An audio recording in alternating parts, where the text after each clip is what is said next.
I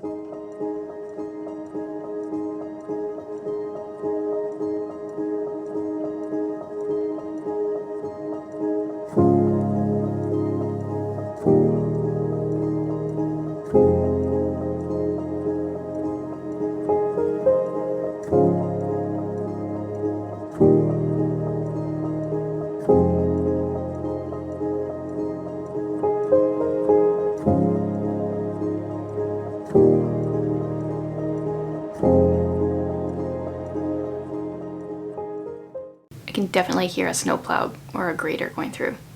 Okay, welcome back, guys. Yesterday I did part 1 of my Q&A, and because I'm trying to keep my Vlogmas videos under half an hour, today we're gonna do part 2 because I got quite a few questions asked. I did realize I was wearing a different green sweater in my video yesterday, and look, a green sweater today because I really like green.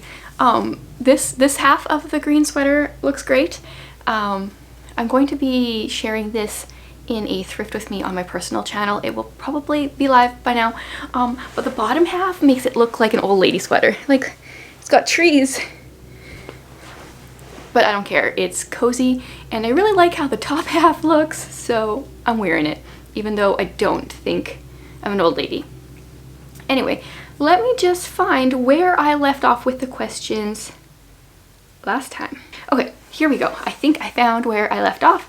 So the first, and like I said last time, some of these are bookish questions, some of them are non-bookish, but I'm not really sorting them. I'm just kind of going in order, so it is what it is. The first one here is, have you always loved reading? And I kind of mentioned this in the last video when the question was what caused you to become a book lover? And yes, like ever since grade 4, from when I remember that I could read, I've always loved reading. I had my books taken away from me on a regular basis as a kid because I would do nothing else. Honestly, if I could have read, if my parents would have let me read for 24 hours, I would have.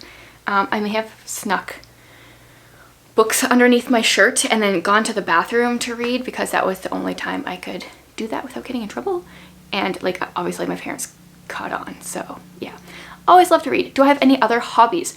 Okay, well, I really like filming and editing videos. I have pen pals. I really enjoy writing letters. I do some art journaling. Homeschooling I feel like is a hobby. I have a bunch of different websites. One of them is a homeschool website. I also do videos there. I also have a personal YouTube channel.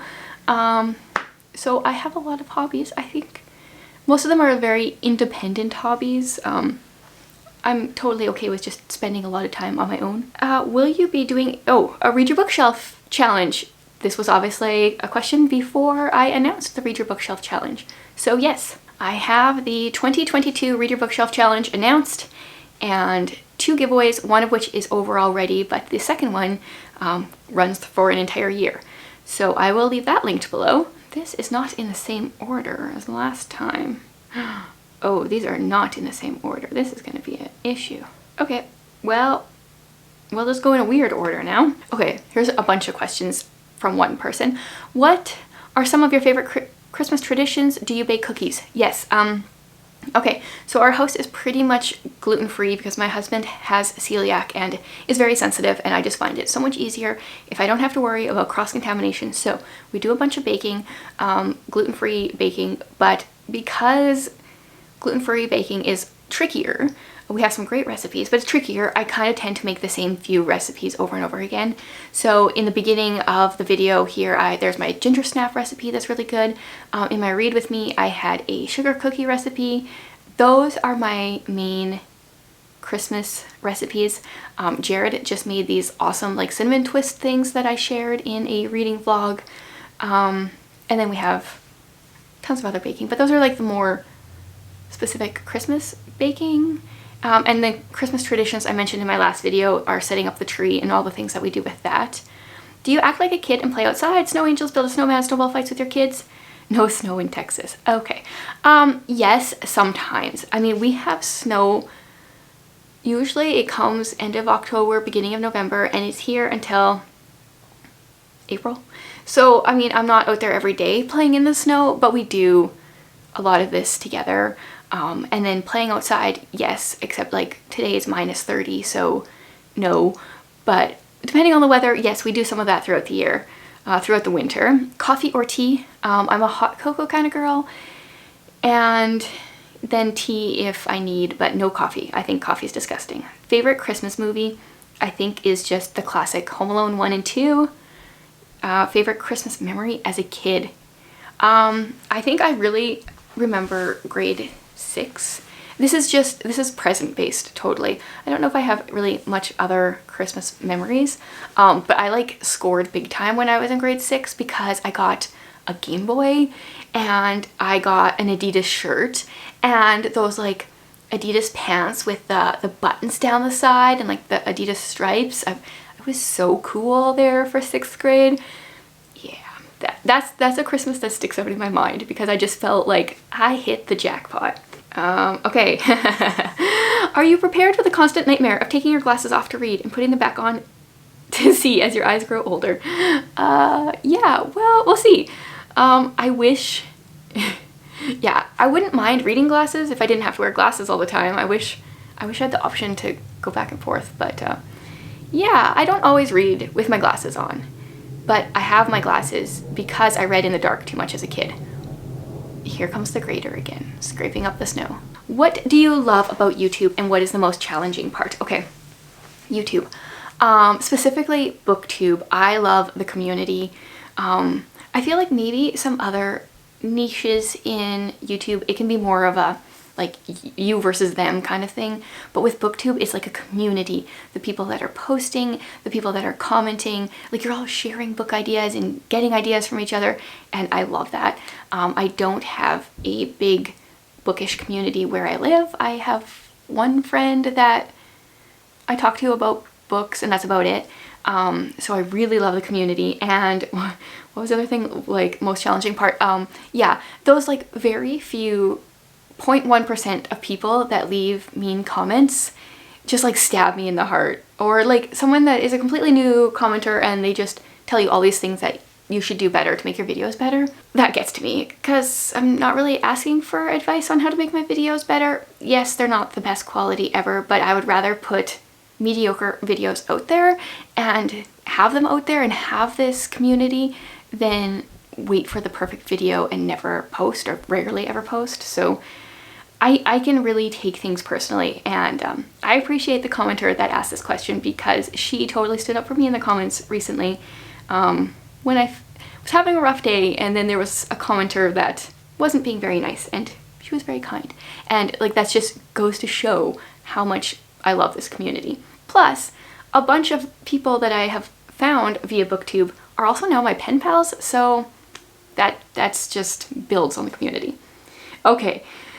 Do you feel that Corner Gas is an accurate representation of living in Saskatchewan? Asked by someone that lives in the Canadian prairies as well, but not in Saskatchewan. So right back at you, because I don't want to, well, I guess this one I can say because it's Little Prairie Library. I just don't want to say other people's names because I also was doing some for my email, and I know not everyone wants their names on there. But to Little Prairie Library, I want to ask, do you feel like Corner Gas represents your province? Okay, so for those of you that don't know, Corner Gas is a TV show that was set in Saskatchewan, and oh man, I wish I could make you all watch it. I'm going to leave a link to the intro of the very first video. It is so funny. It is so spot on Saskatchewan. We, especially where I live in Saskatchewan, it is just flat, flat, flat, flat, like prairie. There's nothing to see. That's in the trailer. Sure is flat. How do you mean? Yeah, flat, nothing to see. What do you mean, like topographically? Hey, Hank, this guy says Saskatchewan is flat. How do you mean? Topographically, I guess. Says there's nothing to see. There's lots to see. There's nothing to block your view. There's lots to see, nothing to block your view. Like the mountains back there. They're, I could have sworn there was a big mountain range back there, jutting up into the sky, all purple and majestic. Must be thinking of a postcard I saw or something. Man, this is kind of flat. Thanks for pointing that out. You guys are always this sarcastic? Nothing else to do. Anyway, I'm getting sidetracked because now I'm thinking about Corner Gas. Yes, I do think it is perfect for Saskatchewan life. The creator was a Saskatchewan man and he knew what he was doing. Anyway, if you want to get a dose of Saskatchewan prairie life, see if you can watch Corner Gas. How long have you been a Christian? Did you come from a Christian family? Yes, I pretty much came from a Christian family. My parents became Christians when I was like 5, 6-ish, somewhere in there. So, I mean, the first few years were a different upbringing. But after that, yes. And I went to a Christian school from grade 5 through to grade 12. And how long have you been a Christian? I feel like that's a tricky question because I don't think it's necessarily like flipping a switch. I think I have had periods of growth throughout my life. My biggest two have been when I moved from home and I was an au pair in England and I was living with an atheist family, and it really challenged my beliefs because it was the first time that I had to like actually justify what I believed. So I had to think about what it is that I actually believe and like, do I believe this or do I just because my family has? So that was one. And then 7 years ago now, we started going to a different church, and I feel like my growth, my spiritual growth in the last 7 years has just been on an upward spiral, upward, whatever, not a spiral at all. Yeah, so maybe that answers that. Okay, so I totally had this sorted wrong before because now I'm kind of skipping back and forth here, so hopefully I don't miss too many. Do you have any books you always read at Christmas? Well, no, but this is the second year that I have read Catching Christmas. I think prior to last year, I don't remember ever reading Christmas books, so yeah, maybe I'm starting to have one book that I always read at Christmas. I read A Christmas Carol a few years ago, but haven't read it since, so it probably doesn't count. Which book do you and your husband disagree on the most? Oh, what do we disagree on? That is a good question. I feel like I kind of know his taste. Like, I read more than he does. I feel like I know his taste, so I can kind of direct him towards some books. But has there been one? Well, he read the whole Wheel of Time series, and I'm not interested in reading that at all. He likes fantasy, sci-fi. So I don't know if we really disagree on many books. I kind of just know which ones to point him to. And then he also reads a bunch of like Christian nonfiction. I'm totally gonna think about this now. I don't know if I can think of one. The worst book you've ever read. Okay, I don't know the title. But I picked up a book from the people I was living with in England and like reading because I didn't have any books, so I just picked a book off their shelf. And I clearly remember this plot, or a piece of the plot. There was a husband who had a new coworker whose name was Andy. And then eventually the wife finds out that Andy's actually a girl that's Andrea, not like Andrew. And she accuses him of cheating on her. She thinks he's been lying and sneaking around and all this, and he hasn't. And then it keeps going. And then eventually it gets to the point where he's like, well, she says I'm doing it, so I may as well just do it because she doesn't believe me anyway. And then, so he goes and like sleeps with the girl. And I like literally tossed the book across the room because I was so angry. So I don't know what that book was called, but it was terrible. Also, I would probably, maybe not quite this level, but I would put Mansfield Park really high on the list. I remember I was lying on a bed, like on bed rest for 4 hours after having a liver biopsy a few years ago, and I was forcing myself to finish it. I think did we do it for a book club? I think so. And I kind of wish I would have just rather stabbed myself. Like it was so, I found Mansfield Park to be terrible. And I know lots of people really love Jane Austen. Wow, that grader's really annoying. Anyway, so moving on, we will not talk about that one anymore. What is the best hidden gem you have ever read? Oh, you know, I find this hard now on Booktube.